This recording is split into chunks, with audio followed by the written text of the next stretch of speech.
Imagine lying under a Stone Age sky, the stars so bright, they feel close enough to pluck down, like berries.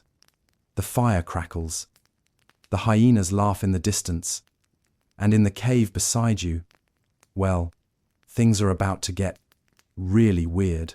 See, 200,000 years ago, before TikTok, before Wi-Fi, before even the humble mattress, humans were experimenting.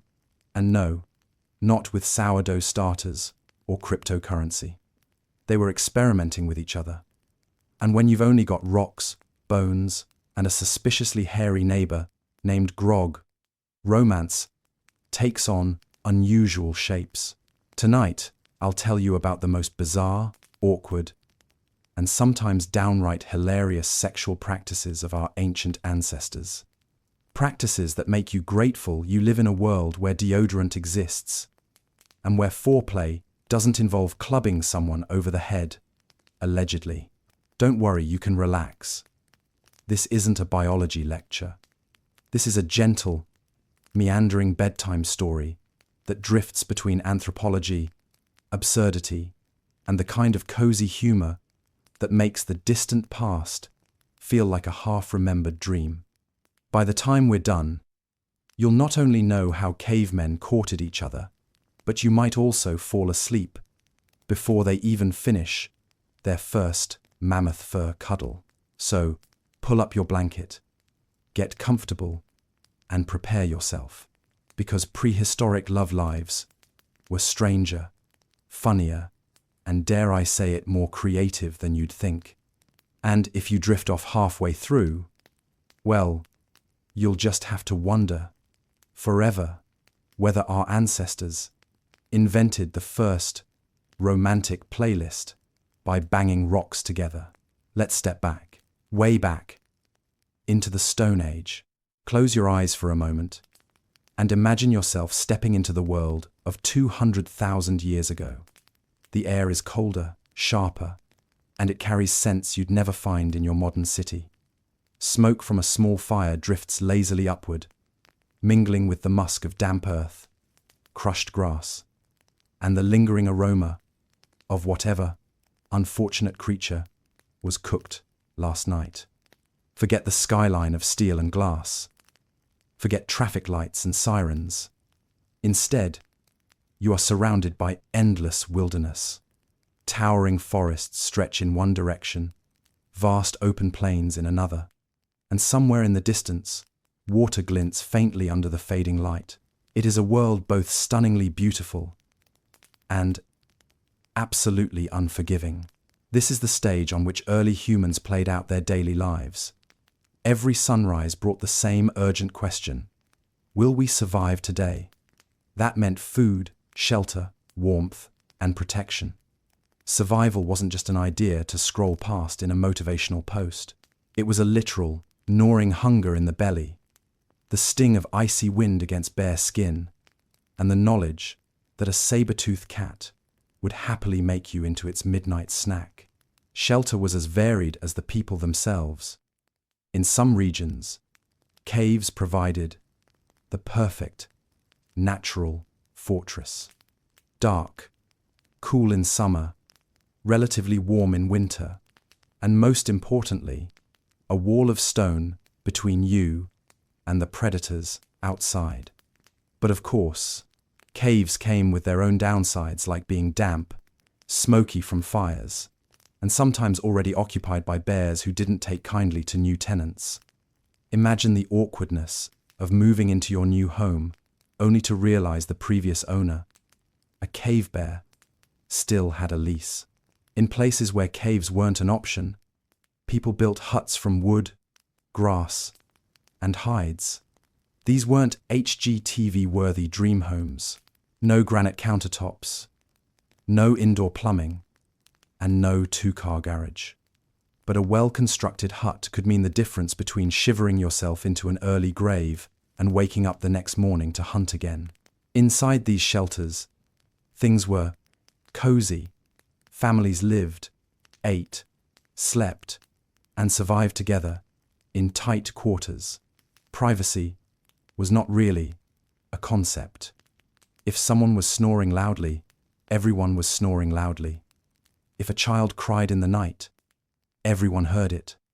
And if you needed to pass gas after eating some questionable roots, well, congratulations, you just invented communal suffering. Fire was the heart of it all. Fire was heat, light, protection, and cooking.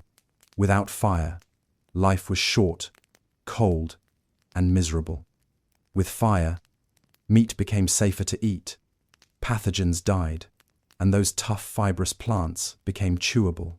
But fire also meant smoke, and without chimneys, huts and caves would quickly fill up. You can almost picture a group of our ancestors sitting in a haze, eyes watering, coughing politely, as if to say, "Ah yes, nothing like a good campfire," to remind us of our fragile lungs. Hygiene was a different story altogether. There were no toothbrushes, no minty fresh toothpaste. If you wanted clean teeth, you chewed on sticks or rubbed with rough leaves. If your breath smelled suspiciously like rotting mammoth, well, so did everyone else's. Bathing was not daily, weekly, or even monthly. It was whenever you had the luxury of warm water or stumbled into a stream that wasn't frozen over. Body odor wasn't a personal flaw. It was a lifestyle.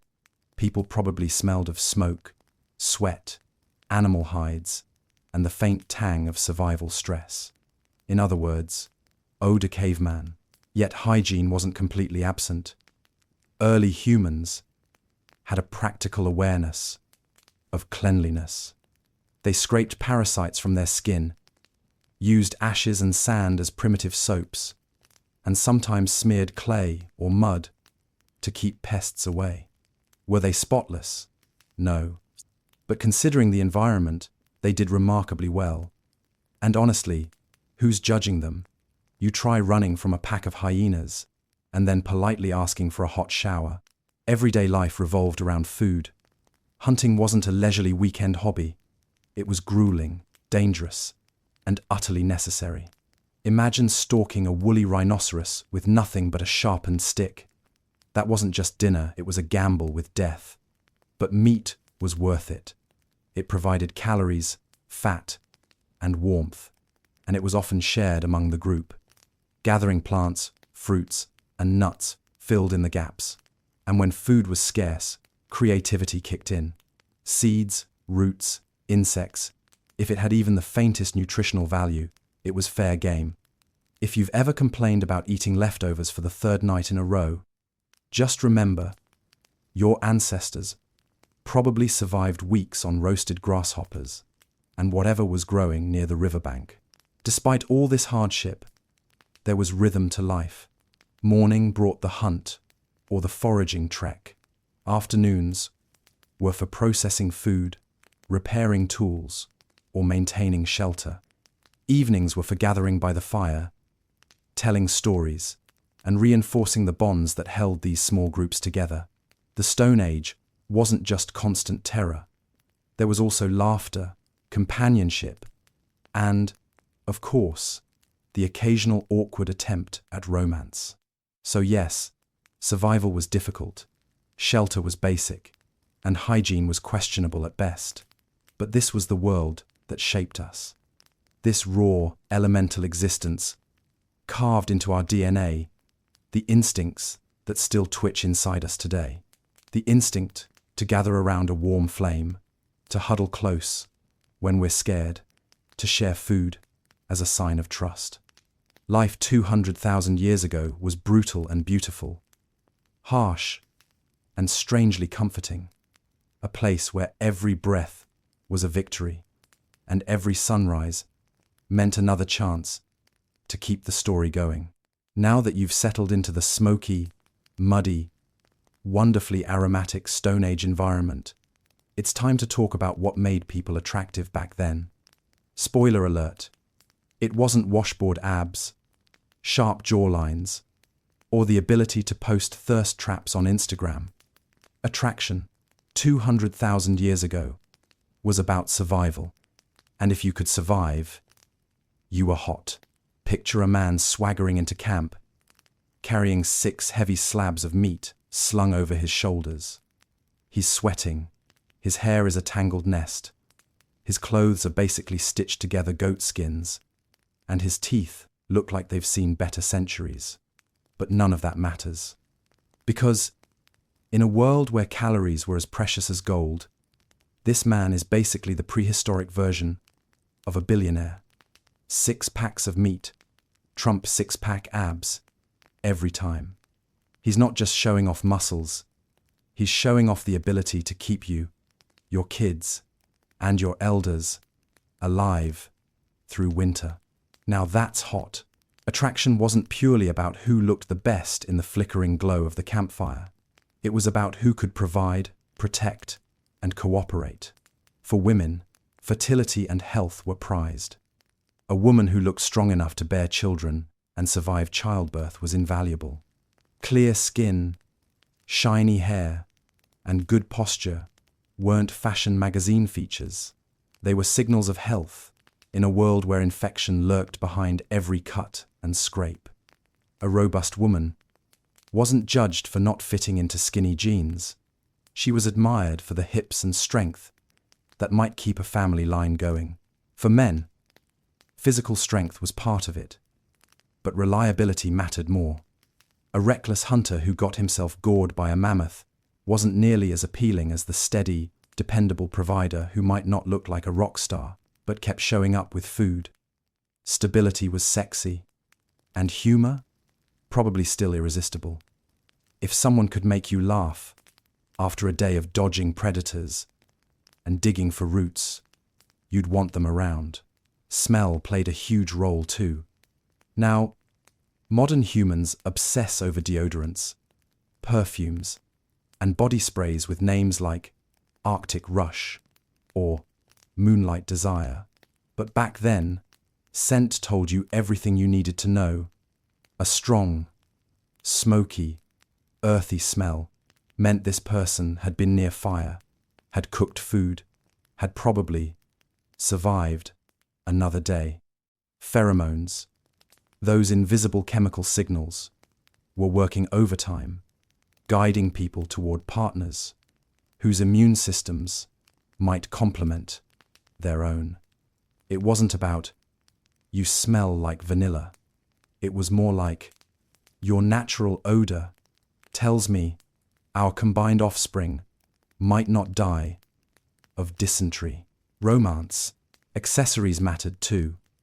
A necklace of shells, a shiny stone, or a feather tucked into hair wasn't just decoration. It was a signal of status, creativity, and resourcefulness. If you could spare the time and effort to decorate yourself, it meant you weren't at immediate risk of starving, and that made you appealing. Humor aside, attraction was deeply practical. Scarcity sharpened the definition of beauty. Muscle was sexy, not because it looked good, but because it swung spears. Curves were desirable not because they were trendy, but because they stored fat, which meant a woman could survive famine and still nurture children. Even scars had their allure. They weren't blemishes. They were proof of survival, badges of honor that whispered, I fought death, and I'm still here. Of course, humans are humans. Attraction wasn't entirely about biology. There was affection, companionship, the warm glow of feeling safe beside someone you trusted. That's why our ancestors didn't just randomly mate with the first person carrying a big stick. They built bonds. They flirted in their own ways, through shared food, playful gestures, or sitting just a little closer at the fire. If you've ever nudged someone and said, hey, want to share my blanket? Congratulations, you've reenacted a ritual that's over 200,000 years old. So, when you think of attraction in the Stone Age, forget Hollywood ideals, forget chiseled abs, makeup tutorials, or Instagram filters. Attraction was about life and death. It was about meat, fire, health, and trust. The people who carried those qualities were the ones everyone wanted. And in that simplicity, maybe there's something soothing. Beauty wasn't complicated, it was survival, shared laughter, and a warm body beside you when the night turned colder than your bed of furs could handle. If you've ever walked into a crowded elevator and thought, wow, smell really does affect attraction, then congratulations, you already understand a little bit about Stone Age romance. Because 200,000 years ago, scent wasn't just part of the experience of love, it was the foundation. Forget chocolates, roses, or text messages filled with heart emojis. Attraction in the Stone Age started with the nose. And no, I don't mean the kind of nose-curling disgust you feel when someone hasn't showered after spin class. Back then, what we now call body odor wasn't something to hide or cover up. It was your prehistoric dating profile. When small bands of humans huddled around smoky fires, their smell carried critical information. Sweat was more than just sweat. It was a signal of health, hormones, and genetic compatibility.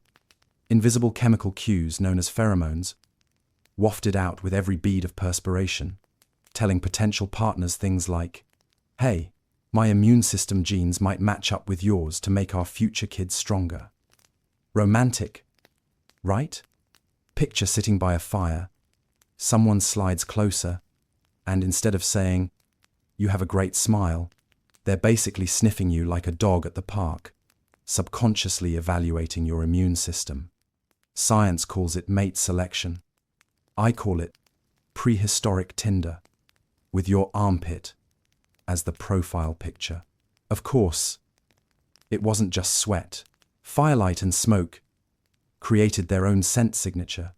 Caves and huts were filled with the smell of burning wood and ash, which clung stubbornly to hair, hides, and skin. Today, we call it smelling like a campfire, and people write nostalgic love songs about it. Back then, smelling of smoke was an actual survival advertisement. It meant you had access to fire. Fire for cooking, fire for warmth, fire for keeping predators away. If you smelled like smoke, you weren't just attractive. You were safe, reliable, someone who had conquered one of nature's most powerful forces. And if that's not sexy, I don't know what island. Then we come to the stranger fragrances, the ones that don't get bottled in department stores. Fat, for example. Our ancestors used animal fat as everything from cooking grease to lamp fuel to moisturizer. Rubbed into skin, it kept moisture in and biting insects out. The catch? It also made you smell like a walking mammoth steak. To us, that might sound like a nightmare, but for a Stone Age partner, it was reassurance. It said, "I've hunted, I've eaten, I've survived." In a calorie-starved world, the scent of fat wasn't repulsive. It was intoxicating. The Stone Age version of spraying on designer cologne. Only instead of Dior Sauvage, it was Eau de Mammoth. Certain plants and herbs added extra notes to the prehistoric perfume. People crushed leaves, chewed roots, or rolled in fragrant grasses. Not because they were worried about halitosis at a business meeting, but because plants often carried antibacterial properties. A minty-smelling partner might not have been freshening their breath for romance, but they were unknowingly signaling better oral hygiene, fewer infections, and maybe a longer life. Attraction by accident, curated not by Sephora, but by Mother Nature. We should also remember that hygiene wasn't optional. It was seasonal. In summer, when rivers were running, people might bathe more often. In winter, when water was locked in ice, bathing was a luxury. Smell, therefore, became an accepted part of existence. Nobody was sitting around saying, "Grog, could you please wear deodorant?" Instead, people leaned into it, and attraction adapted.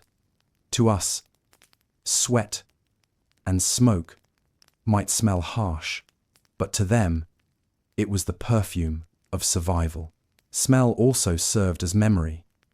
In a world without photographs or text messages, scent carried emotional weight. The way someone's hair smelled of smoke, the way their skin carried the tang of salt from long hours near the sea, the way mammoth grease lingered faintly on their clothes. These became comforting signals, reminders of home and connection. Falling asleep beside someone meant breathing them in completely. The smell of your lover wasn't something to disguise. It was something to wrap yourself in, like a blanket. So, while we might joke about mammoth fat perfume or armpit pheromones, the truth is that scent was a crucial guide in the chaos of survival. It told you who was healthy, who was strong, who was reliable, and who might stick around long enough to share the next sunrise. That smoky, sweaty, fatty aroma wasn't just tolerated, it was treasured. And maybe, just maybe, it lulled people to sleep at night as much as the crackle of the fire beside them. Now let's talk about hair. Not just the hair on your head, but the glorious, wild, untamed forest of body hair that covered our ancestors. Because 200,000 years ago, body hair wasn't a nuisance to wax, trim, or laser away. It was practical, it was protective, and yes, it was sometimes downright attractive. Hair was survival's velvet coat, and it came with its own peculiar kind of sex appeal. Start with the basics. Warmth.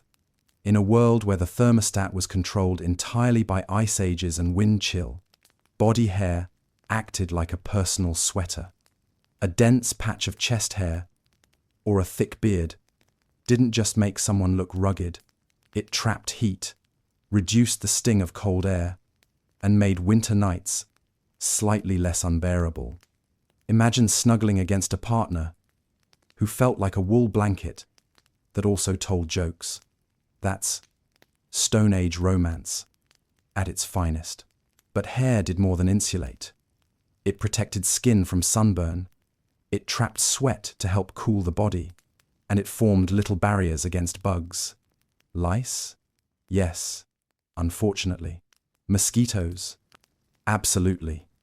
But without hair, the bites would have been worse. And hair also carried scent. Remember our mammoth fat conversation? Hair held on to odors for longer. That smoky, earthy aroma we mentioned earlier didn't just vanish into thin air. It nestled right into the strands, turning every strand into a tiny memory sponge. Attraction was literally woven into the fibers of body hair. Then, there was facial hair, beards, moustaches, eyebrows, thicker than a modern influencer's darkest Sharpie. These weren't style choices. They were shields. A beard kept your face warmer, trapped food crumbs you could snack on later, and made you look older and therefore wiser. It probably also made you look intimidating to rivals.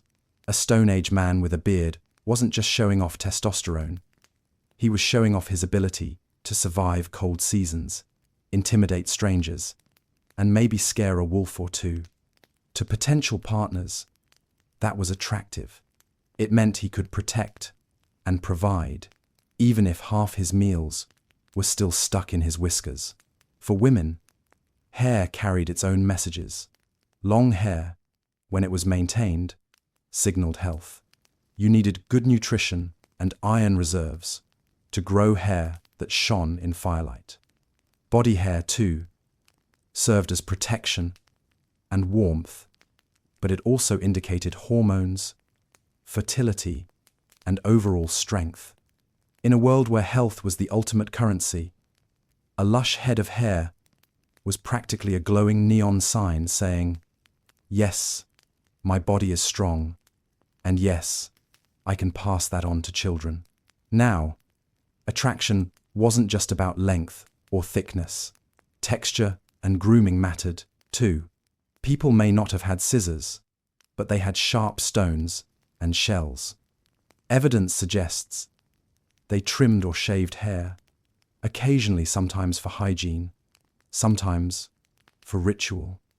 Imagine the dedication it took to scrape away body hair with a flint tool, all without nicking yourself into oblivion. If someone showed up to the fire with freshly trimmed hair, it wasn't vanity.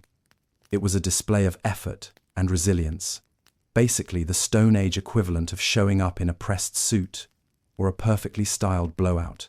Humor lurks in the details, of course. Think about intimacy when hair was everywhere. Tangled beards, unshaven legs, armpits, as lush as miniature rainforests. This was daily reality. If you leaned in to kiss someone and came away with a mouthful of hair, you didn't complain. You accepted it as part of the experience. Maybe you even found comfort in it, the way modern people enjoy soft blankets or furry pets. In fact, cuddling a partner in the Stone Age probably felt like hugging a large, affectionate bear that also brought you berries. Hair even played roles in social signaling. Certain groups may have worn their hair longer, tied it in specific ways, or decorated it with beads and feathers. A hairstyle wasn't just aesthetic, it was identity. And body hair, being ever present, became part of that package. If you looked particularly fluffy, it might have said you were well fed, protected from the cold, and ready for the challenges of life. Of course, there were drawbacks. Parasites loved hair. Grooming was constant, and people picked through each other's locks, not just for bonding, but for survival. It was prehistoric spa day. Sit by the fire. Let someone comb through your mane for lice, and in exchange, you do the same for them. Strange as it sounds, this grooming ritual likely cemented relationships, built trust, and even sparked attraction.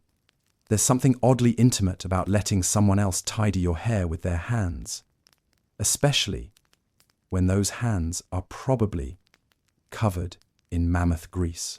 So while modern culture sometimes obsesses over being hairless, in the Stone Age, hair was hot. It was proof of vitality, a badge of survival, a scented canvas, and a cozy blanket all in one. Hair everywhere wasn't a problem. It was part of the romance.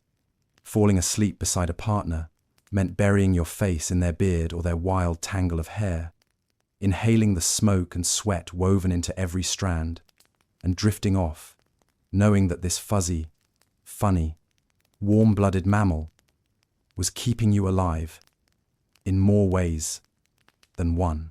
When we think of courtship today, we might picture candlelit dinners, awkward small talk on a first date, or swiping endlessly on apps until our thumbs beg for mercy. But in the Stone Age, romance came with very different challenges. Imagine living in a small group of 30 or 40 people, most of them relatives, and still trying to figure out how to impress the one person you weren't directly related to. Courtship was not about buying flowers or composing love letters. It was about communicating interest without a common language, without privacy, and sometimes without much subtlety. Attraction started with gestures.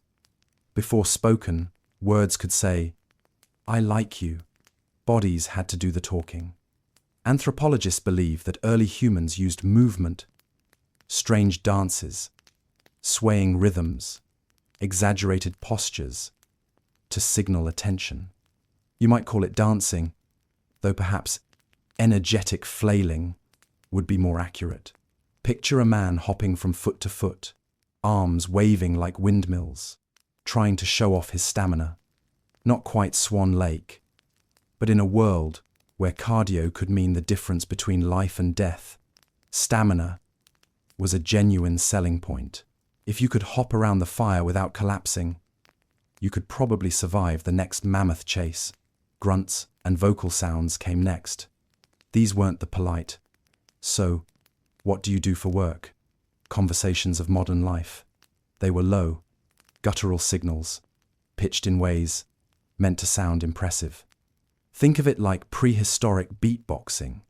A deep grunt could signal strength, while a higher-pitched call might signal playfulness or approachability.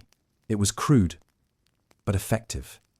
Over time, these sounds evolved into proto-words, but at this stage, they were just tonal cues, a prehistoric version of sliding into someone's DMs with nothing more than a suggestive emoji.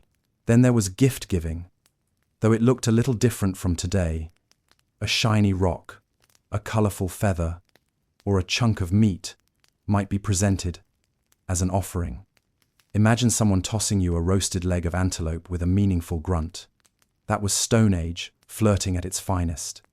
And sometimes, yes, gifts could be more aggressive. Throwing rocks wasn't necessarily hostile.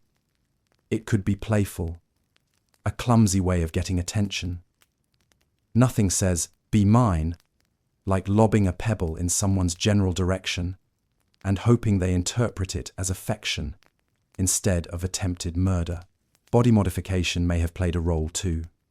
Ancient evidence suggests that early humans decorated themselves with pigments, ochre, and even rudimentary jewelry. A splash of red ochre across the face might have been the prehistoric equivalent of lipstick. A string of shells wasn't just a fashion choice. It was a statement. Look at me. I had the time and resources to gather these pretty things. In a survivalist world, showing you had extra energy to spend on decoration was like flashing wealth today. It meant you weren't on the brink of starvation.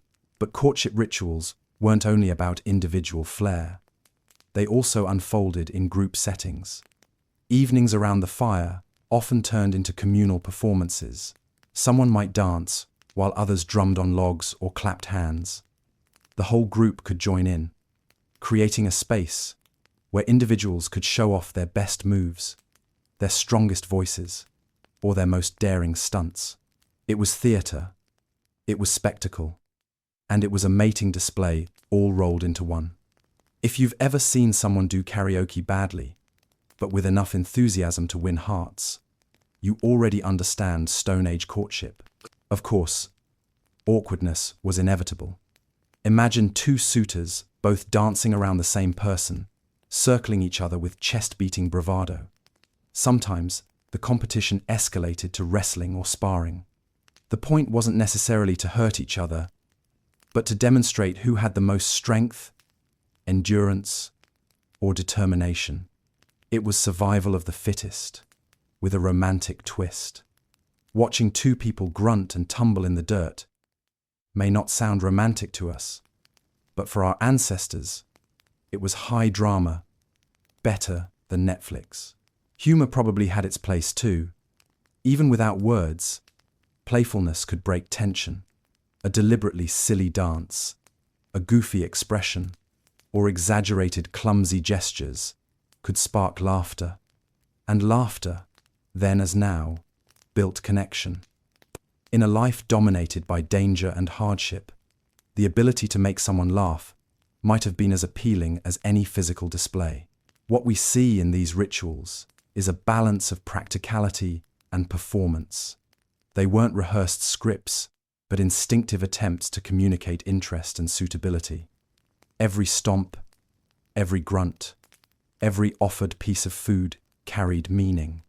These rituals weren't only about love, they were about survival.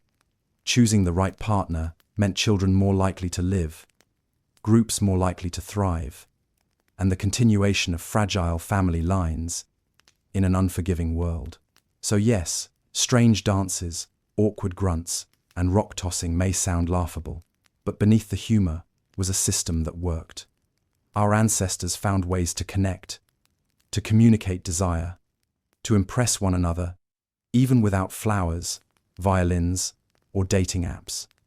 And somehow, through this crude choreography of courtship, humanity carried forward. If there was one constant in Stone Age romance, it was fire. Fire wasn't just a practical tool for cooking and warmth. It was the emotional and social heart of the community. Picture a cold night on the open plain. The sun has dropped, the air bites at your skin, and predators lurk just beyond the shadows. The fire crackles, casting a circle of light, and inside that circle, life feels just a little safer. And in that safety, romance had room to bloom. Firelight transformed everything. In the harsh brightness of day, life was all survival, hunting, foraging, watching the horizon for danger. But at night, around the fire, survival softened into togetherness. Faces glowed in the orange light, shadows flickered on cave walls, and voices dropped to quieter tones. It was in this space, when bellies were full and the night stretched long, that people looked at each other with more than just practical interest. There's something about firelight that changes how we see people. Even today, candlelight dinners and bonfires feel inherently romantic. The flickering glow softens features, hides imperfections, and makes eyes shine brighter.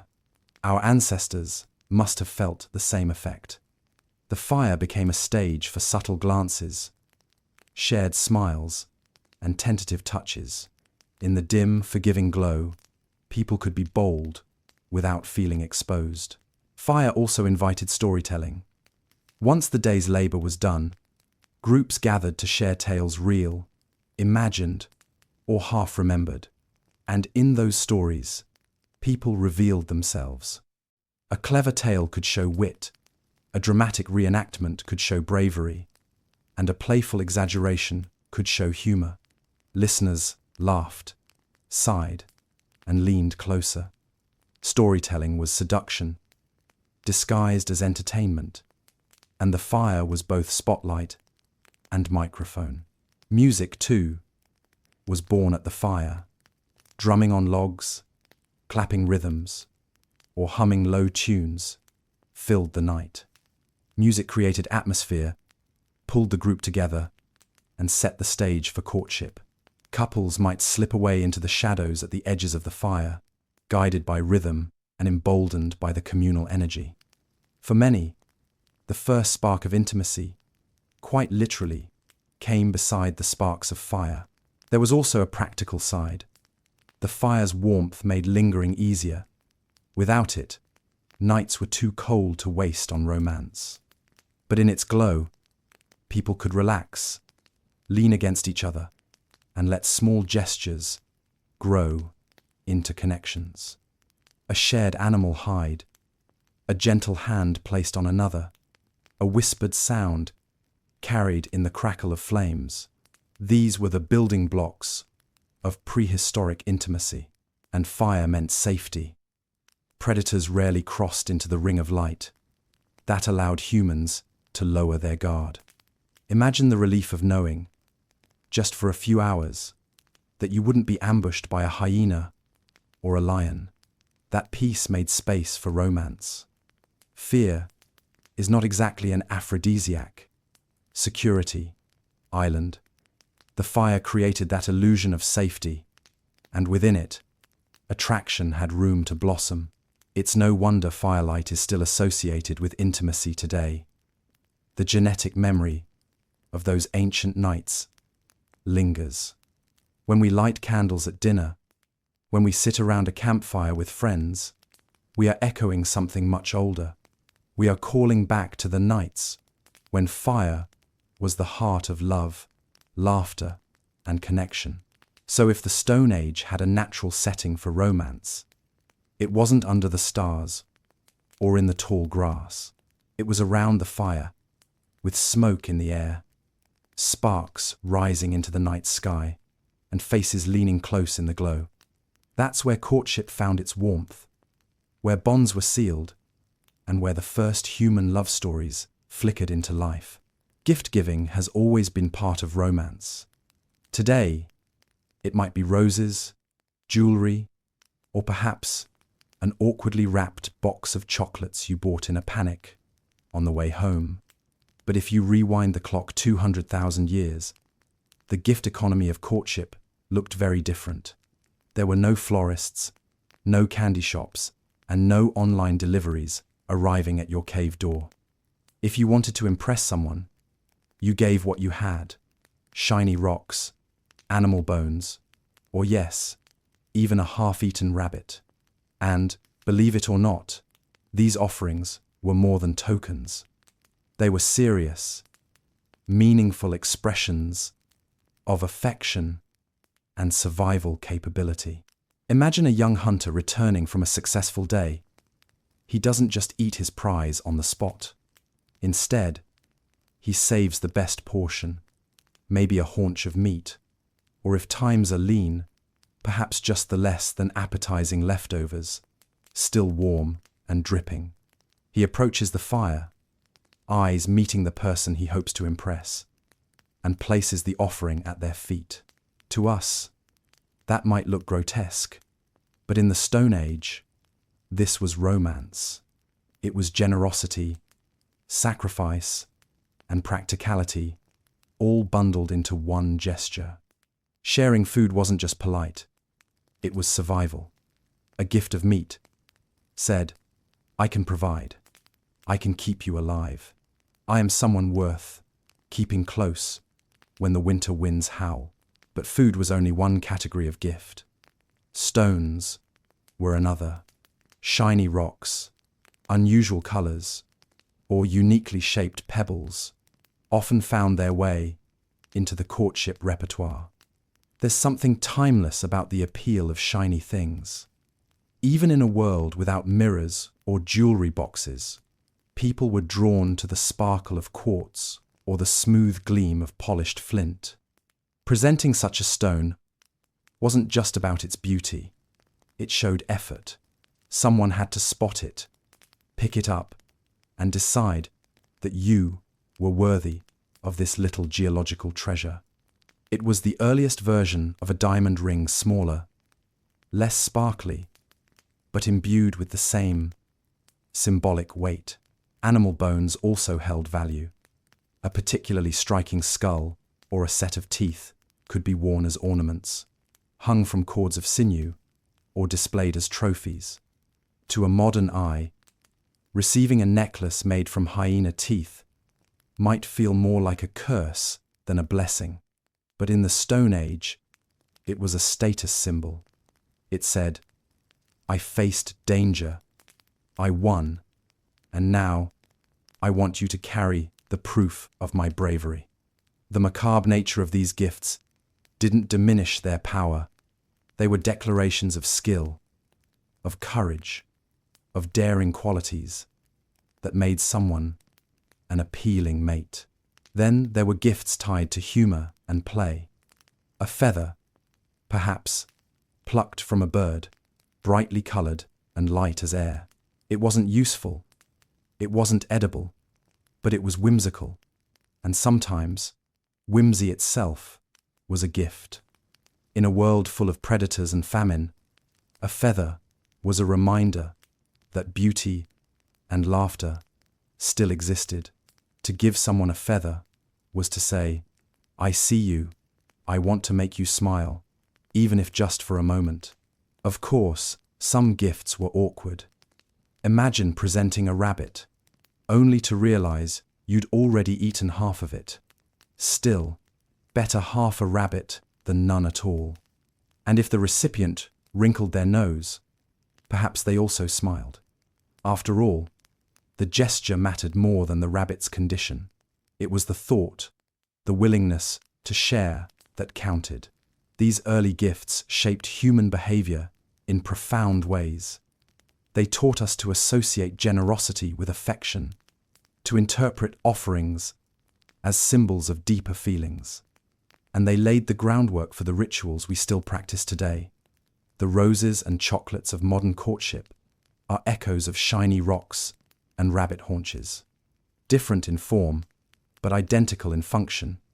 Tokens of love, symbols of trust, and sometimes proof that you were thinking of someone when survival left little time for anything else. So the next time you unwrap a Valentine's chocolate or accept a bouquet of roses, remember that your ancestors once exchanged bones and feathers, stones, and scraps of meat.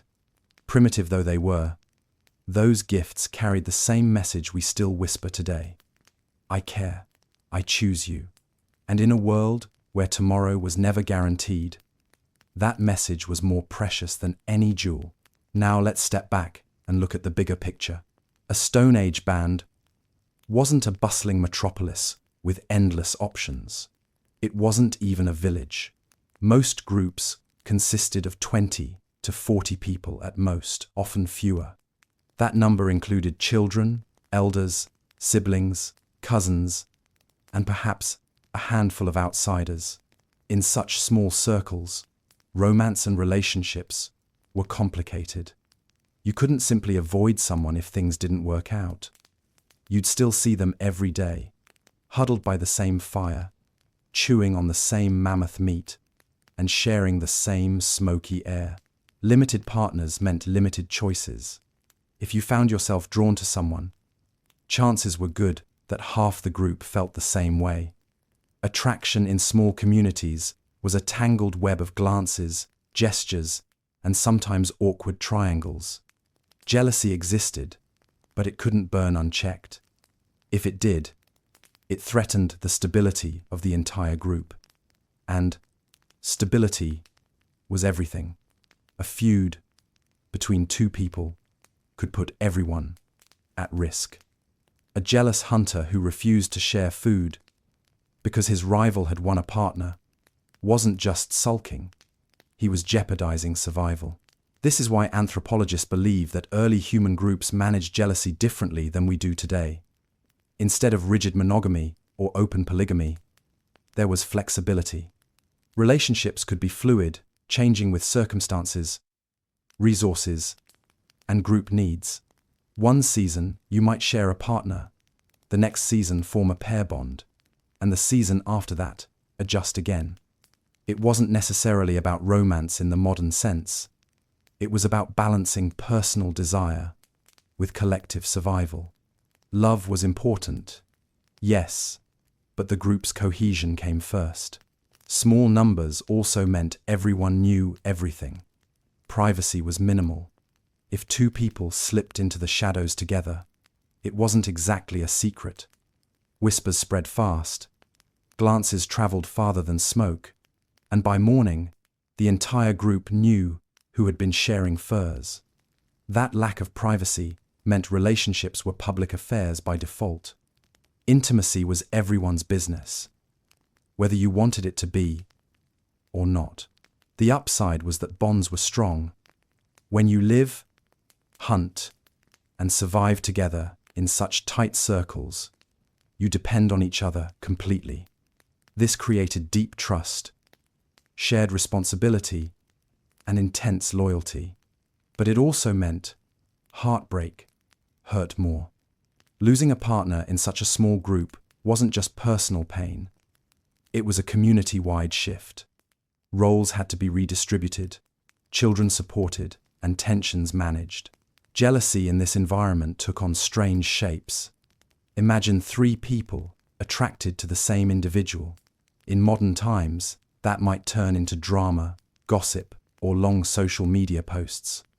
But in the Stone Age, it could lead to group discussions, reassignments of sleeping spaces, or even temporary compromises. Sharing wasn't uncommon. It wasn't always about passion. It was about practicality. If survival required cooperation, then relationships adapted to fit that need. And yet, despite all this practicality, emotions still pulsed beneath the surface. Humans have always longed for affection, attention, and exclusivity. The ache of wanting someone who chooses another, the sting of rejection, the quiet fire of jealousy, all of that existed then, as it does now. The difference was that our ancestors couldn't escape those feelings by disappearing into a crowd of strangers. They had to live with them, confront them, and somehow keep the group functioning. That delicate balance between desire and duty shaped our species. It taught us the art of compromise, the necessity of forgiveness, and the value of loyalty. It showed us that jealousy can't always be indulged, that sometimes survival requires setting aside personal wants for the sake of the group. And it also showed us that love, messy, complicated, and imperfect, can thrive even in the smallest, harshest of settings. So picture it: 30 people, one fire, limited partners, and endless glances exchanged across the smoke. Every relationship mattered, every gesture carried weight, and every moment of jealousy had to be managed with care. In that fragile balance, our ancestors learned how to be human. If you think romance today depends on timing, like picking the right moment to text back or buying flowers before Valentine's Day, then imagine what it was like 200,000 years ago, when even love itself was tied directly to the rhythm of the seasons. In the Stone Age, people didn't mark anniversaries with calendars. They marked them with the return of game animals, the ripening of fruit, and the shifting of weather. Love, attraction, and fertility were not just private affairs. They were synchronized with the great cosmic clock of survival. Food and fertility walked hand in hand. When food was scarce, romance slowed. After all, nothing kills the mood like gnawing hunger. But when food was plentiful, when the hunt was successful and the plants blossomed, people relaxed. Bellies were full, firewood was stacked high, and energy could finally flow into rituals, celebrations, and love. In this way, the seasons themselves became the matchmakers. Spring, for example, was not just a thawing of rivers and greening of grasslands. It was the signal for courtship to bloom. Animals returned, birds nested, plants sprouted, and human bodies, sensing abundance, responded in kind. It's not hard to imagine our ancestors gathering together in springtime, feeling the warmth return to the earth, and finding themselves just a little more flirtatious. What else do you do when the mammoths are finally back and the berries are ripe? You celebrate, and celebrating often meant singing, dancing, feasting, and the gentle beginnings of intimacy. Autumn carried its own special weight. Harvests of nuts, fruits, and roots provided a sudden surge of abundance before the long cold set in. Many groups lightly celebrated this moment with rituals of thanks and with rituals of bonding. Pairing up in autumn meant sharing warmth, food, and labor during the harsh months. It was romantic in its own practical way. Come winter, I'll share my firewood and mammoth steaks with you. For Stone Age couples, that was better than poetry. Fertility itself was honored through seasonal rituals. The cycles of women were mirrored by the cycles of the moon, and those lunar rhythms were woven into the larger calendar of the seasons. In times of plenty, groups may have held gatherings that celebrated fertility, not just in humans, but in animals and plants too. Fires were lit, dances performed, stories told, and couples perhaps encouraged to step away from the circle and test their luck under the stars. Some of these early fertility celebrations might have been the ancestors of later rituals that survived into farming societies thousands of years later. Imagine a small Stone Age festival. Laughter rising, firelight flickering, the smell of roasting meat in the air, and young lovers slipping away, knowing the gods of food and fertility were smiling upon them. But when food was scarce during deep winter or harsh droughts, romance was less about celebration and more about survival. Desire didn't vanish, but it was subdued by exhaustion, by hunger, by the ever-present need to simply endure. In these moments, intimacy may have become more about comfort and warmth than passion. Lovers curled together, not just because of attraction, but because two bodies, pressed under furs, made the difference between shivering or sleeping. Even this had its own quiet romance, a love not of fireworks, but of embers, glowing steady in the cold. This rhythm of abundance and scarcity trained humanity to link romance with feasting and fertility. Even today, we echo it. Weddings are still often tied to the summer months of plenty. Harvest festivals still carry undertones of fertility, and spring still inspires people to fall in love as the world bursts with life. The roots of those traditions stretch back to a time when survival itself depended on aligning love with the cycles of food. In the Stone Age, romance wasn't every day. It was seasonal, cyclical, and deeply connected to the pulse of the earth. That rhythm carried people through hardship, reminded them that after every winter comes a spring, and taught them that love, like food, was sweetest when shared in times of plenty. Spend enough time around animals, and you start to notice things.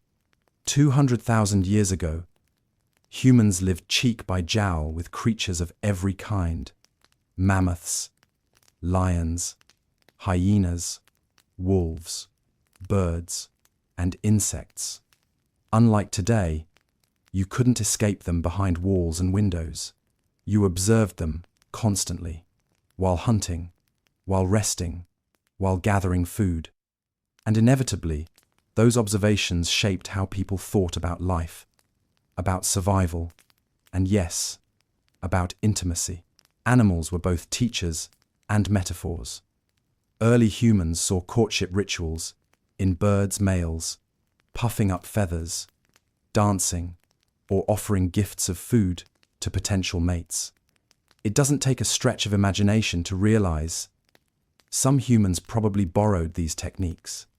Why not bring a shiny pebble, a feather, or a chunk of meat to someone you admired? After all, if it worked for birds, maybe it would work for people. And it often did. Wolves offered lessons in loyalty. Pairs mated for long periods, sometimes life, and cooperated to raise pups. Humans, watching from the edges of forests, may have seen in wolves a reflection of their own struggles. Survival as a team effort. The idea of partnership, of bonding beyond a single encounter, could have been reinforced by these lupine role models. On the flip side, animals also offered cautionary tales. The violent displays of stags locking antlers or lions battling for control of a pride showed the dangers of unchecked rivalry. Early humans may have learned that endless competition weakened the group. After all, if the hunters broke each other's bones over jealousy, who would bring in food? Observing nature taught balance. Passion was necessary, but too much fighting destroyed the pack. Humor plays a role here too. Imagine sitting by a fire and watching birds perform elaborate dances to impress mates. A young man might mimic the birds hopping, flapping arms like wings, while the group laughed. It may have been playful, but beneath the humor was experimentation, learning through imitation. The natural world provided a stage, and humans adapted their own awkward choreography of attraction from what they saw around them. Even animal sounds influenced human intimacy. Early humans didn't have violins or love ballads, but they had voices. Listening to birds sing or wolves howl might have inspired them to use pitch, tone, and rhythm to communicate affection. A low hum, a rhythmic chant, or a playful whistle, these may have been borrowed from the wild and woven into human rituals. And just as animals use sound to strengthen bonds, humans found that shared rhythms deepened connection. Beyond imitation, there was symbolism. Fertility was often associated with animals known for prolific reproduction: rabbits, birds, fish. Quote, People may have painted or carved these animals, carrying their imagery into rituals of courtship and love. To see a rabbit bounding through the grass was to see hope, abundance, and the promise of new life. And so, animals became more than background scenery. They became metaphors for love, symbols of what humans hope to achieve in their own lives. But not all inspiration was graceful. Some of it was clumsy, awkward, even comic. Watching clumsy young animals stumble through their first attempts at courtship probably reassured humans about their own missteps. If a young stag could trip over a branch in the middle of a mating display, then maybe it wasn't so bad if your own dance around the fire ended with a fall into the dirt. Laughter was a bridge, turning embarrassment into bonding, and animals provided endless comedy for comparison. Over centuries, these observations crystallized into traditions. Some groups painted animals on cave walls in ways that scholars believe symbolized fertility or partnership. Others carried animal bones or feathers into rituals, borrowing strength from the creatures they admired. And through it all, intimacy remained linked to the living world, a reminder that humans were not separate from animals, but part of the same great tapestry of survival, desire, and renewal. So the next time you see birds puffing out their chests in spring, or hear wolves howling under a full moon, think of your ancestors. They were watching too, learning, laughing, and quietly borrowing moves for their own strange and tender rituals. Love, after all, was never invented in isolation. It was learned from the beating wings, the locked antlers, and the playful dances of the animal world. Long before glossy magazines, long before catwalks and couture, fashion was already alive in the Stone Age. Not fashion in the way we know it today, with seasonal collections and impossible shoes, but fashion as survival and seduction intertwined. Clothing was not simply about warmth. It was about expression, about signaling identity, and about catching the eye of someone who might keep you warm in other ways. The first fashion statements were fur capes, feathers tucked into hair, beads strung along sinew, and perhaps a particularly striking animal tooth hung around the neck. They were primitive, yes, but they carried flair, confidence, and the same message that fashion still carries now. Look at me, I am worth noticing. Consider the fur cape. On one level, it was entirely practical. Winters were long, nights were freezing, and without insulation, a person simply would not last. But fashion thrives even in necessity. Wearing a well-tanned fur cape was not only a matter of warmth, it was a statement. It meant you or someone close to you had the skill to hunt the animal, skin it, prepare the hide, and turn it into wearable protection. A cape draped across the shoulders whispered of competence. It said, I am not only warm, I am resourceful, I am connected to people who provide. For potential partners, this was a very attractive signal. It's not so different from seeing someone today in a tailored suit or a designer coat. Beneath the fur was survival. Within the survival was seduction. Feathers added another dimension. Bright plumage wasn't functional in the way fur was, but it carried beauty, lightness, and vibrancy. Finding, keeping, and wearing feathers was a choice that said, I am not so desperate that I ignore beauty. I have time to decorate myself. That alone made feathers alluring. They transformed the body into a moving canvas, catching the firelight, fluttering with each step.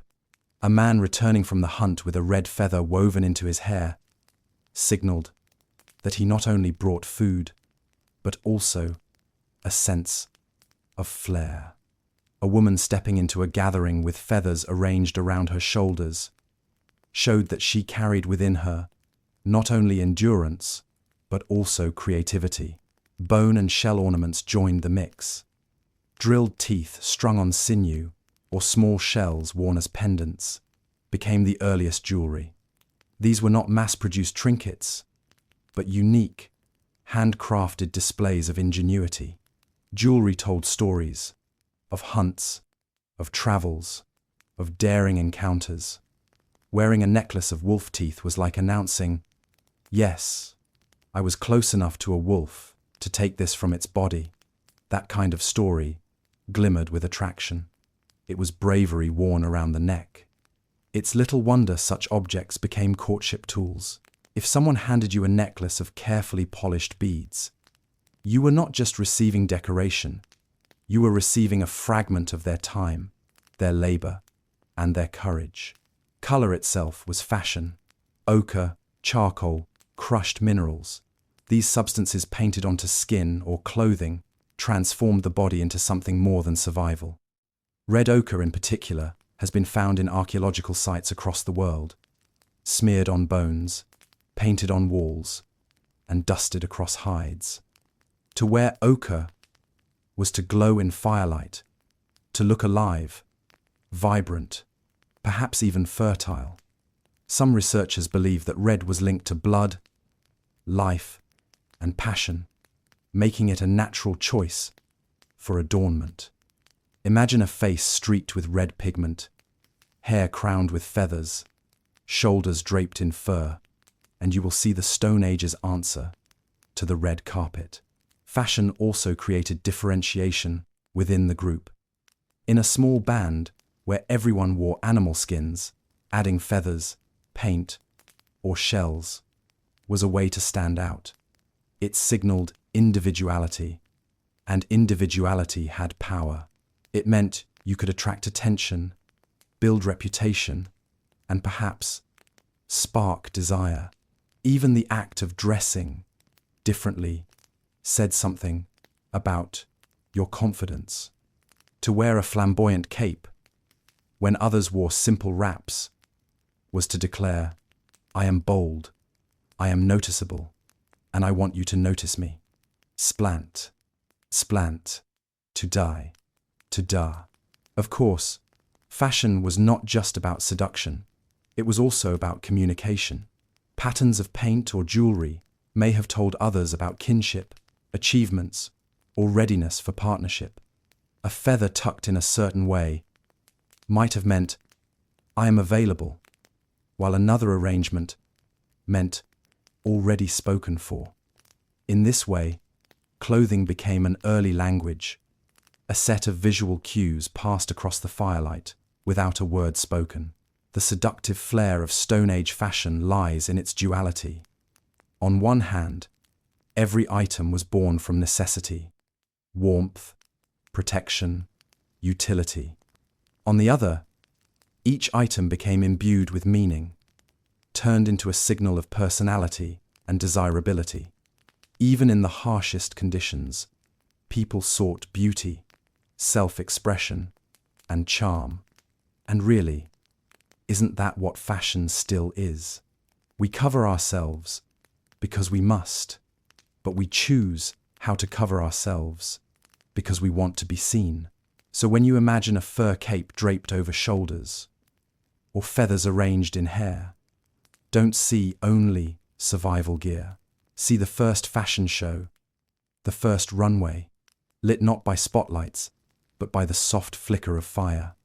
A show where every garment whispered a story of resilience, of creativity, and of the timeless human desire to be admired. Romance in the Stone Age was not silent. Words as we know them were only just beginning to form, but sound filled the gaps long before structured language arrived. The sounds of love were moans, sighs, rhythmic chants, playful calls, and soft murmurs beside the fire. To us, they might sound raw, unrefined, maybe even comical. But to our ancestors, these sounds were powerful, intimate tools for connection. Imagine two people sitting side by side, unable to speak in full sentences, but able to hum together in rhythm. That hum becomes communication. It says, "I am here. I am with you. You are safe beside me." Shared sounds became shared feelings. Before language could say, "I love you," sound could still express it. A low moan of contentment, a quiet laugh, a whispered grunt, all of these were the vocabulary of intimacy. Early language itself may have grown out of such moments. Courtship and love required subtle signals. A gesture alone could be misread. A sound added clarity. A particular call might have been reserved for attraction, a soft murmur for reassurance. Over time, these repeated sounds became more precise, paving the way for words. Love, in this sense, was one of the great teachers of speech. To desire and to comfort required expression, and expression forged language. Then there were chants. Around fires, groups likely used rhythm and voice to create communal songs. Within those songs, pairs could emerge. A man might lower his voice, a woman might answer with a higher note, their sounds twining together. The group laughed, clapped, and sang, but within the noise, two voices found harmony. That harmony was itself a kind of flirting, the earliest duet. It was also hypnotic, lulling people into states of trust and connection. Moans and sighs carried their own messages. They were primal, undeniable signals of pleasure and comfort. To hear a partner sigh softly was to know they were content. To hear a low moan was to feel assured of their closeness. These sounds didn't need translation. They were as clear in the Stone Age as they are today. The universality of such sounds hints at their deep roots in our species, carried from generation to generation, timeless expressions of intimacy. And then, of course, there was humor. What passed for dirty talk in the Stone Age was unlikely to be a string of elaborate metaphors. More likely, it was exaggerated grunts, playful growls, or suggestive noises, mimicking the animals around them. Imagine someone trying to woo a partner with their best impression of a rutting deer. It sounds ridiculous, and it probably was. But laughter has always been an aphrodisiac. To make someone laugh was to lower their guard, to make them feel safe, to pave the way for closeness. Even silence had a role. To sit beside someone in the quiet, sharing breath, hearing only the crackle of the fire and the beating of your own hearts, was intimacy. The absence of sound was as telling as the presence of it. A pause could carry weight, a quiet moment could invite a touch, and a night filled with unspoken sound could bind two people as tightly as any song. The sounds of love were not eloquent, not polished, but they were deeply human. They stitched together affection, desire, humor, and safety. They carried emotions where words could not, and they laid the foundation for the languages we now use to write poetry, to sing songs, to whisper into each other's ears. So the next time you hear someone hum absent-mindedly, or sigh contentedly, or laugh awkwardly in a moment of closeness, remember, you are hearing echoes of the Stone Age. You are hearing sounds that once filled caves and open plains, sounds that connected people long before words ever did. The first love songs were not played on flutes or lutes, they were played on the human voice itself, raw and imperfect, but profoundly beautiful. For our ancestors, life was never separated into neat boxes of the sacred and the everyday. Survival itself felt mystical. The sun rose, the moon waxed and waned, Animals gave birth. Plants sprouted after rain. All of these were seen as part of a great, mysterious rhythm. When you lived without clocks or calendars, the cycles of nature became your guide. And when it came to love, desire, and fertility, those cycles shaped not only behavior, but also rituals, superstitions, and symbols carved into stone and painted on cave walls. Fertility was one of the greatest mysteries of the Stone Age. Imagine watching a woman's body change over months, seeing a child emerge, and not yet fully grasping the biology behind it. To early humans, this process seemed like magic. Fertility was power, and with power came reverence. This reverence found its way into rituals. Certain times of year, especially when food was abundant, may have been marked with gatherings that celebrated fertility, not only human, but also the fertility of the land and animals. Firelight would glow against cave walls, rhythmic chants would echo, and the group would celebrate the continuity of life itself. The moon was a constant presence in these rituals. Its cycles mirrored the cycles of women so closely that the two became entwined in the human imagination. A full moon might be seen as the height of power, a time for fertility rituals and coupling. A dark moon, on the other hand, may have been viewed as a time of waiting, of stillness, when spirits were restless and fertility uncertain. Groups may have danced under the full moon, painted themselves with ochre, and told stories of the moon's role in creating life. To them, the sky wasn't just a backdrop. It was a partner in the drama of existence. Symbols began to emerge, scratched into stone, painted on cave walls, etched into tools. Some were abstract spirals or circles. Others were more direct, exaggerated female figures, swollen hips and breasts, the curves of fertility made immortal in stone.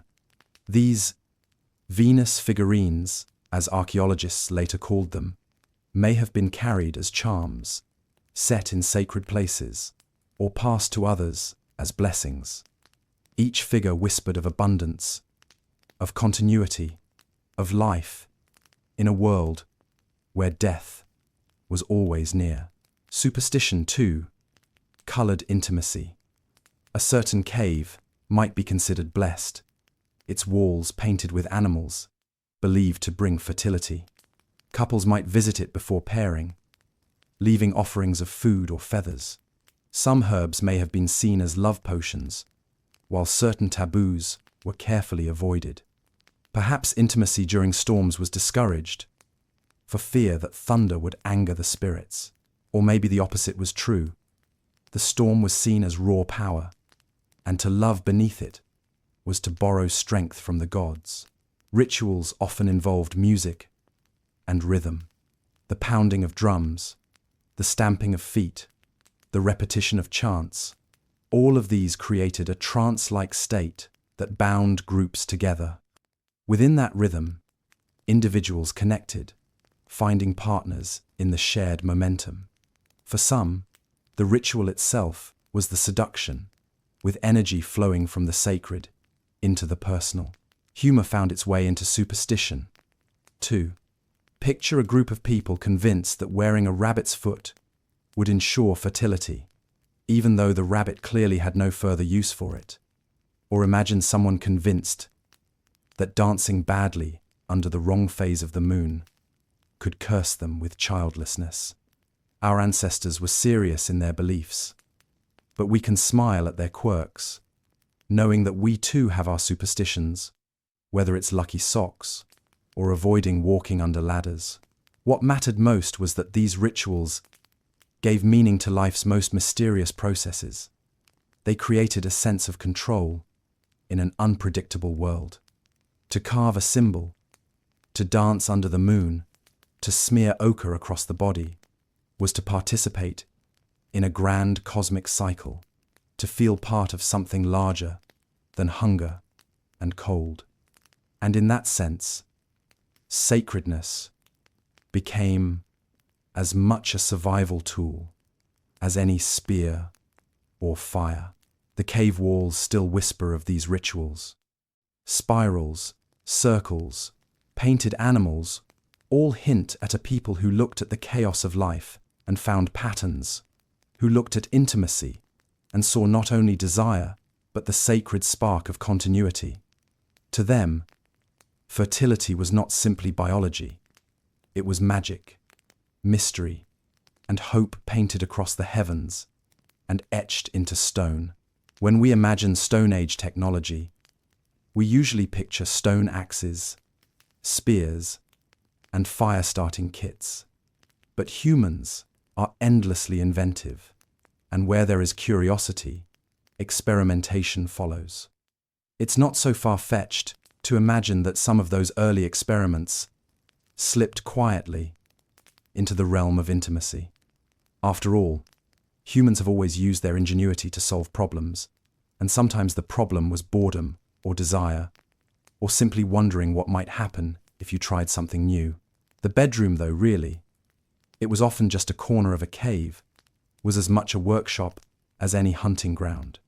Bones were shaped into needles, stones were chipped into blades, hides were stretched into clothing. Why wouldn't some of these same skills and tools be repurposed, whether deliberately or by accident, in the service of affection? Archaeologists may not find clear evidence of this, but common sense and human history suggest that the urge to innovate didn't stop at the cave entrance. Consider smooth stones. People already collected them for tools, for decoration, or simply because they were pleasant to hold. A particularly smooth, rounded stone might have been discovered and, in a moment of curiosity, pressed into service as more than a paperweight.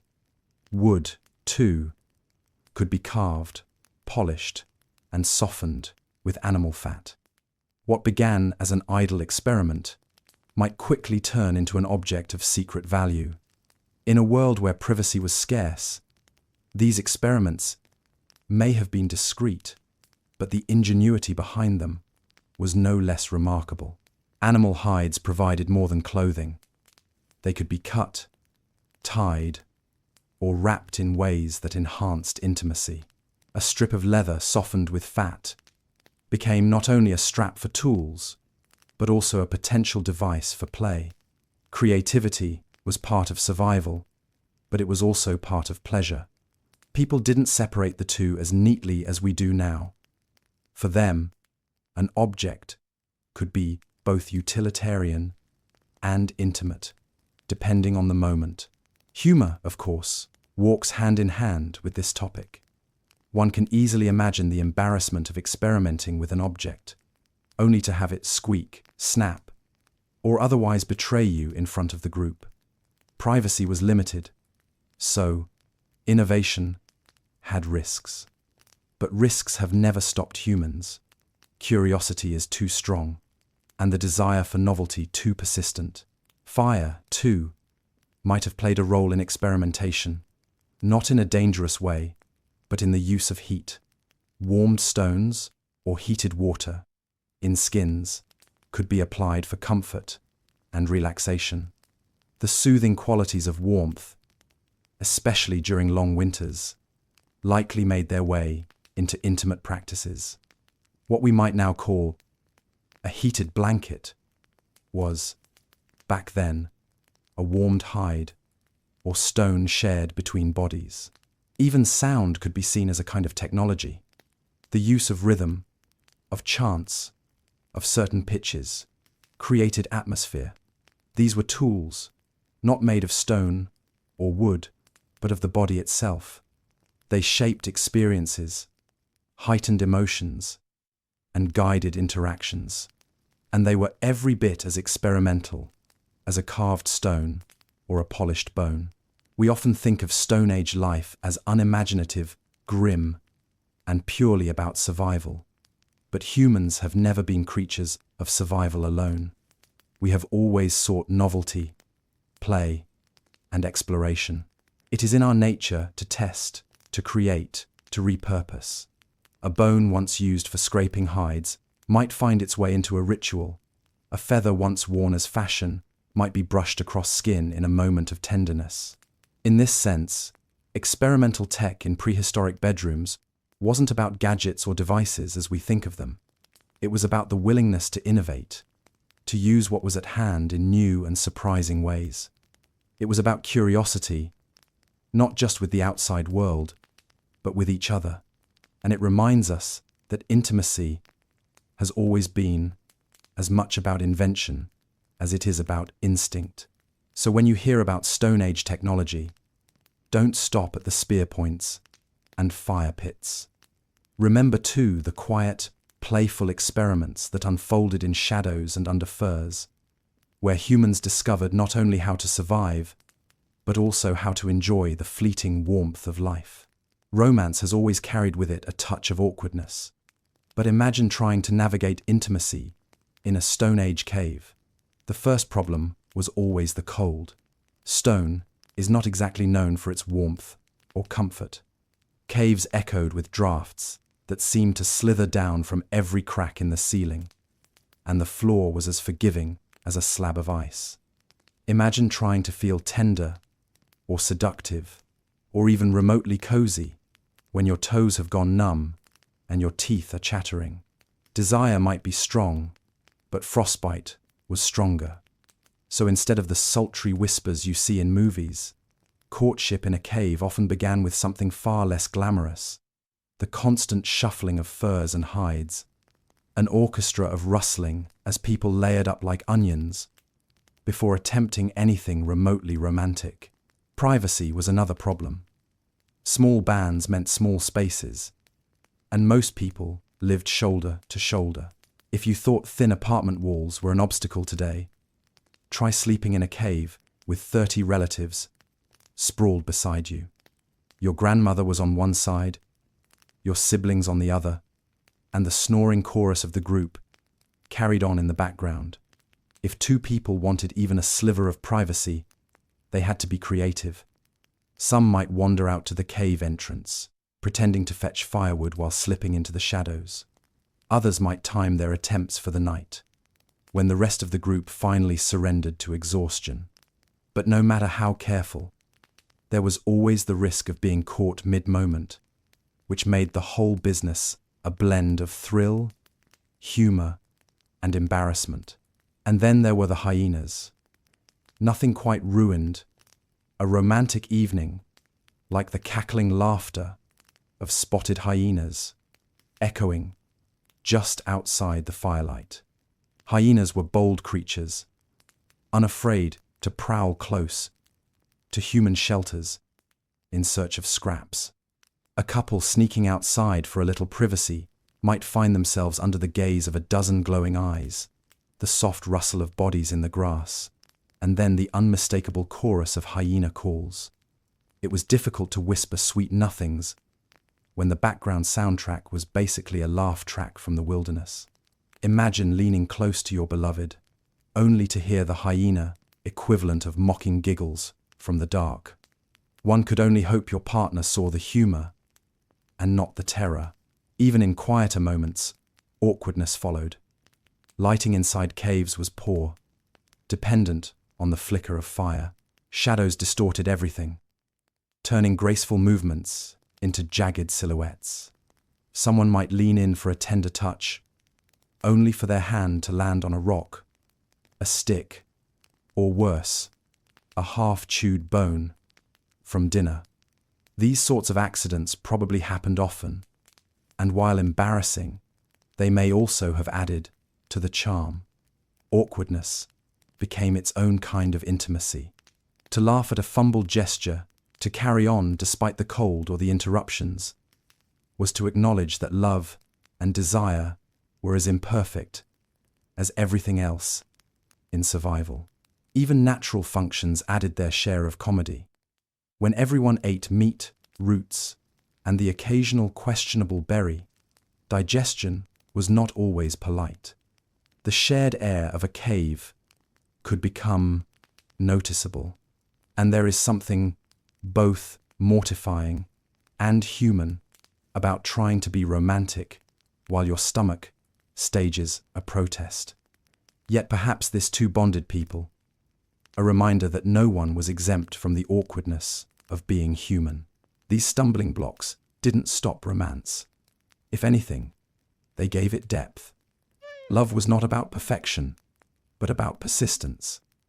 The cold, the noise, the predators, all of it tested connection. Couples who could laugh together through an awkward encounter, who could carry on when the fire went out or the hyenas laughed too loudly, discovered bonds that were resilient. They proved that even in the most uncomfortable circumstances, tenderness could survive. And, in a way, those awkward moments became the most memorable. The times when passion clashed with practicality, when laughter smoothed over embarrassment, were the times that people remembered by the firelight. In later years, awkwardness was, and remains, part of intimacy, but in the Stone Age, it wasn't a nuisance. It was the norm, woven into the fabric of survival.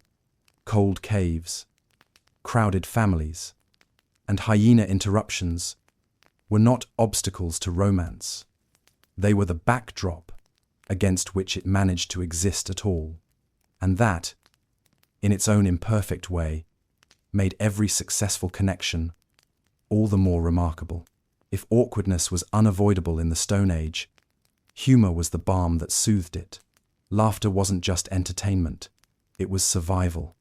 And when it came to love, humor may have been as essential as fire. Imagine a world where life was constant danger, predators outside, hunger gnawing inside, storms battering shelters. To choose a partner wasn't simply about strength or fertility. It was about finding someone who could make you smile, even when the world felt harsh. Laughter wasn't trivial. It was medicine. Early humor took many forms. Physical comedy came naturally, especially when people lived in tight quarters. Someone tripping over a log, fumbling a tool, or making a silly face would send ripples of laughter through the group. These moments lightened the heavy atmosphere of survival. And in courtship, such playfulness became a tool. A person who could make others laugh stood out. They weren't only skilled or strong, they were pleasant, approachable, and safe to be around. Mimicry may have been another form of humor. Just as children today imitate animals to get a laugh, our ancestors may have copied the exaggerated strut of a bird or the grunt of a pig. Picture a young man puffing up his chest like a peacock, only to collapse in giggles with his friends. Such antics might seem silly, but they also displayed creativity, confidence, and a willingness to risk embarrassment for the sake of joy. And that risk itself was attractive. It said, "I don't just survive, I bring light to the group." Humor also helped smooth over the awkwardness of intimacy. A clumsy attempt at romance could become endearing if it ended in laughter. If two people tripped in the dark while sneaking out of the cave, their embarrassment could turn into shared giggles. That giggling transformed failure into connection. Even a poorly executed dance around the fire could become charming if it made someone laugh until their sides ached. And laughter wasn't just fleeting fun. It had profound physiological effects. Even then, though they couldn't name it, people experienced the release of tension, the sense of bonding, and the lowering of stress that comes with laughter.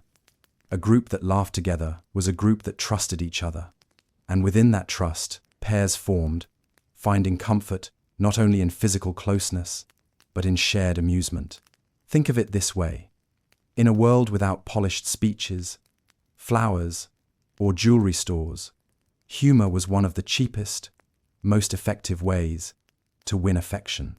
A joke didn't cost resources. A silly gesture didn't take days of labor. It only took imagination, and imagination was one of the most valuable traits in human evolution. To make someone laugh was to show intelligence, timing, and empathy, all qualities that made a strong partner. Even today, humor is one of the most commonly cited traits people look for in a partner. This preference is not modern invention. It stretches back into the deep past, into caves lit by fire, where couples laughed together over burnt meat or silly dances. Humor created intimacy that words couldn't, long before complex language existed. And beyond romance, humor held groups together. It diffused tension when arguments arose, softened the sting of jealousy, and made long winters bearable. A well-timed joke may have prevented conflict, just as easily as it sparked attraction. The laughter of the group echoed through caves and across plains, a reminder that joy had its place, even in the darkest times.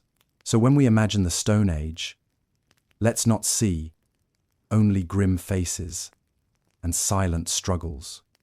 Let's also see laughter echoing off cave walls, couples teasing each other by the fire, and groups breaking into fits of giggles at the antics of one of their own. Humor was not an afterthought. It was essential, both to survival and to love. And perhaps that is why, even now, we are still drawn to laughter as one of the strongest signals of connection. It is the thread that ties us back to our ancestors, reminding us that joy, even in hardship, has always been irresistible. To modern eyes, many of the customs and behaviors of Stone Age intimacy look odd, even laughable. Sharing a half-chewed rabbit as a romantic gift, painting bodies with ochre, or wearing necklaces made of animal teeth doesn't exactly align with today's candlelit dinners and playlists. But the thing to remember is that everything our ancestors did had one foot planted firmly in survival. Even the strangest practices had logic behind them. Weird? Yes. Practical? Absolutely. Take, for instance, the idea of group sleeping arrangements. Imagine a small cave packed with men, women, children, and elders all bundled together under animal hides. To us, the lack of privacy might seem suffocating, but to them, it was efficient. Body heat was shared, firewood was conserved, and predators were kept at bay by the collective presence of the group. And when two people grew closer in such an environment, intimacy wasn't just about desire, it was about creating an additional bond of trust and protection.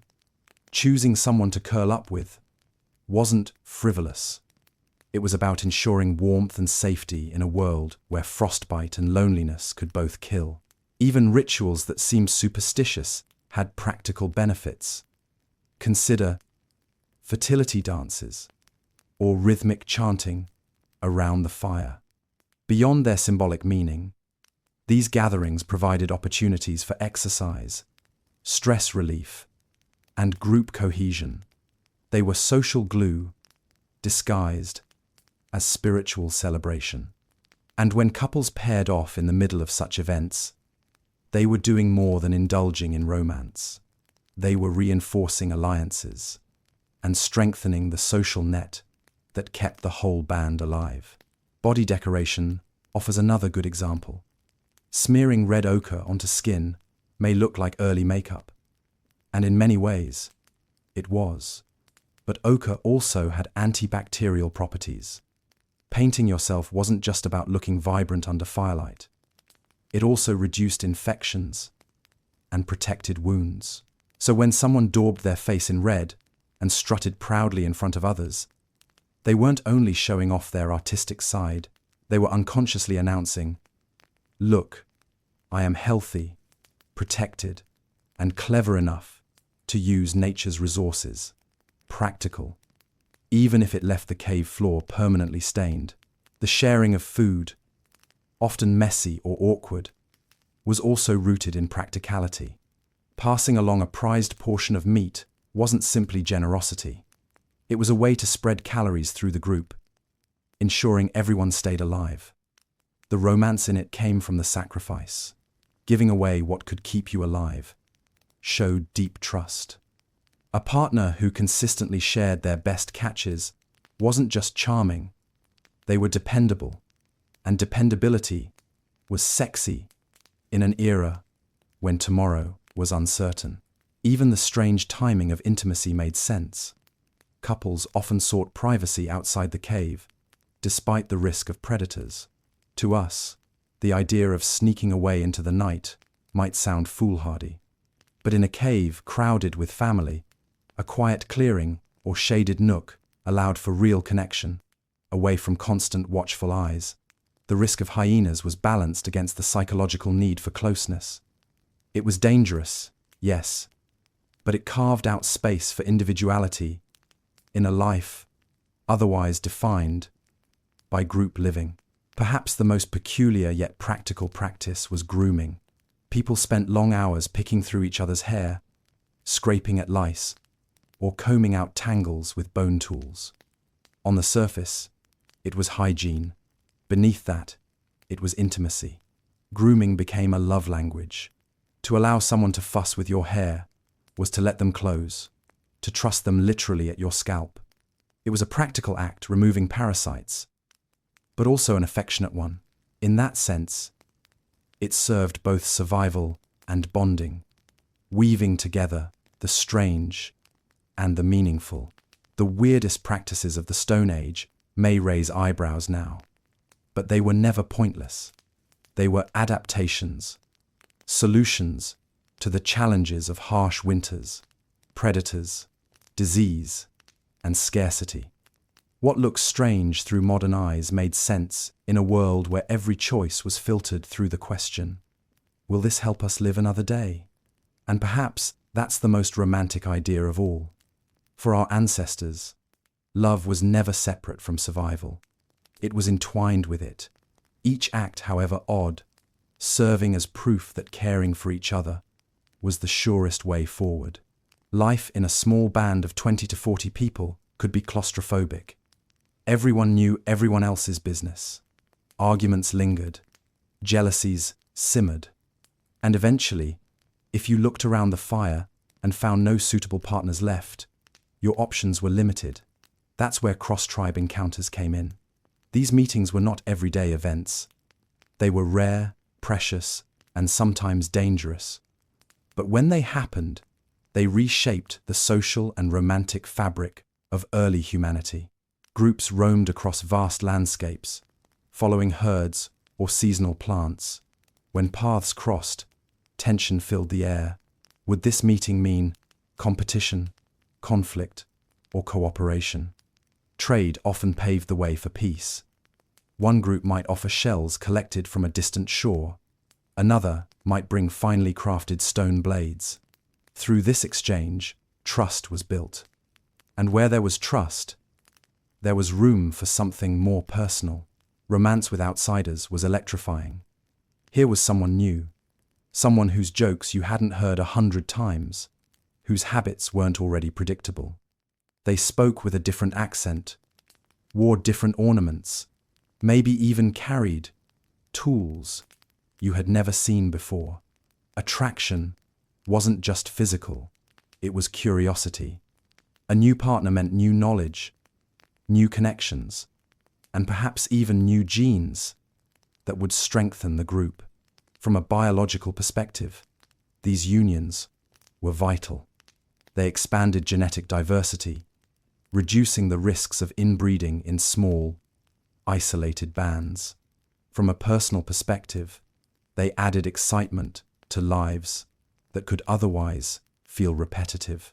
Alliances were often sealed through such romances. A woman joining another group through partnership might create a bond between families, ensuring mutual aid in times of famine or conflict. A man who found a partner outside his own band might bring back new skills or tools learned from his spouse's community.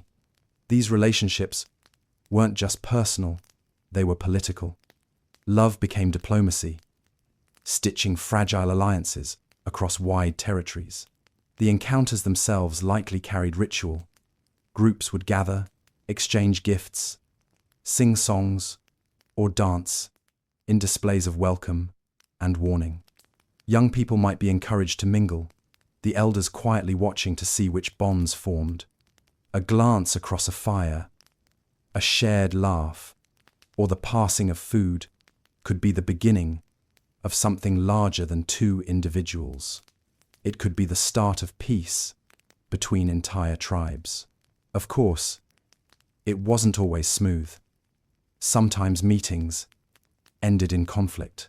Sometimes romance across tribes was seen as betrayal, and sometimes the alliances forged through love broke apart, leaving bitterness in their wake. But the overall pattern was one of survival.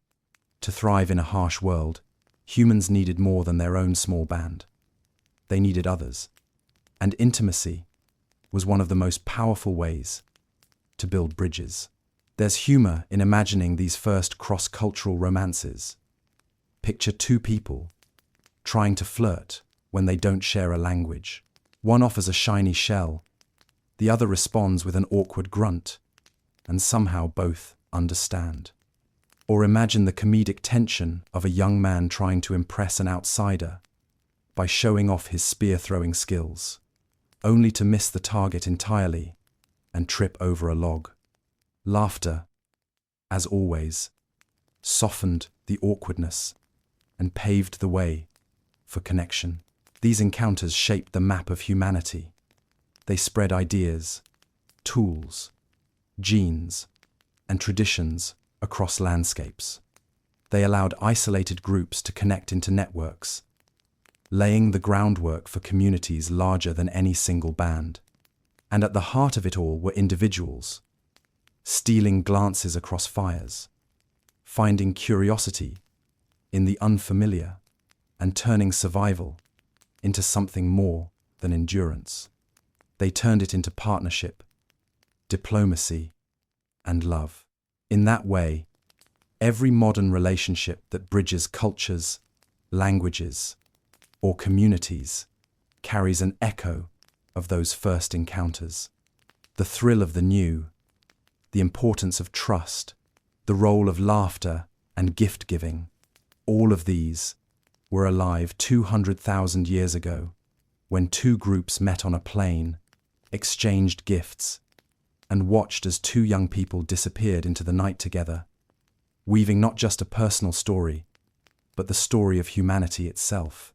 When you look back at all the strange, awkward, and sometimes hilarious practices of Stone Age romance, it's tempting to dismiss them as quaint quirks of a long-vanished world. But the truth is, every one of those behaviors, every feather tucked into hair, every gift of a half-chewed rabbit, every awkward grunt around a fire contributed to shaping the humans we are today. The evolutionary payoff was enormous. Without those rituals, without those peculiar customs, our species might not have survived long enough to tell the story. Think about sharing food. It sounds simple, almost obvious, but in a time when calories were precious and survival was uncertain, giving food away was a profound gesture. Those who shared most freely were more likely to be chosen as partners because generosity was a sign of stability. Over time, this preference carved itself into our DNA. We are wired to find generosity attractive. Even now, when someone offers to split their dessert or insists on cooking dinner, something in us lights up, echoing the instincts of ancestors who saw shared food as a promise of safety. Or consider humor. We laugh at awkward dances and goofy imitations of animals, but humor had survival value. People who could lighten the mood during tense moments reduced conflict, strengthened bonds, and made groups more cohesive. Those who could make others laugh were more likely to find partners and build loyal connections. Laughter wasn't just fun, it was glue. And so today, when someone says they want a partner with a good sense of humor, they are voicing an ancient instinct, one honed over tens of thousands of years of trial and error. Adornment, too, played its part. Decorating bodies with ochre, shells, or feathers wasn't just vanity, it was creativity. And creativity was survival. Those who could imagine new uses for objects, who could turn a stone into a tool or a feather into a decoration, were better problem solvers. Creativity in romance bled into creativity in survival. The same mind that figured out how to impress a partner with a shiny stone was the mind that figured out how to shape a spear, weave a net, or start a fire in the rain. Attraction rewarded innovation, and innovation ensured survival. Even jealousy, that awkward and sometimes destructive emotion, played a role. In small groups, jealousy had to be managed carefully. Too much could tear the group apart. Too little could weaken pair bonds. Those who navigated it well, who learned compromise, forgiveness, and loyalty, were more likely to keep partners and raise children successfully. The delicate balancing act of love and rivalry shaped our social instincts. It's why today we wrestle with the same emotions, but also why we've developed complex systems of trust, commitment, and cooperation. The rituals tied to fertility and the moon left their mark as well. By aligning human behavior with natural cycles, our ancestors increased the odds of survival for their offspring. And in honoring fertility through rituals, they also fostered a sense of the sacred, a recognition that life itself was precious and mysterious. That sense of reverence gave rise to culture, to art, to belief systems that still shape us today. In the end, the evolutionary payoff was not just physical survival, but the creation of a species uniquely wired for connection. We are here not because we were the strongest, but because we were the most bonded, the most adaptable, the most able to turn awkward rituals into systems of love and loyalty. Our ancestors' strange dances, odd gifts, and whispered sounds around the fire did more than make them laugh or blush. They built the scaffolding for language, art, culture, and the complex emotional lives we now take for granted. So when you laugh at a bad joke, when you reach out to hold someone's hand, when you dress up for a date, or share a meal with someone you love, you are repeating gestures that carried humanity through the ice ages. You are living proof of the evolutionary payoff of romance. And while we may no longer drape ourselves in mammoth hides or paint our faces with ochre to catch someone's eye, the instincts behind those actions are still with us, beating quietly in our blood. And now, as we reach the end of this long journey into the dim firelight of our ancestors, it is time to let the story soften into quiet reflection.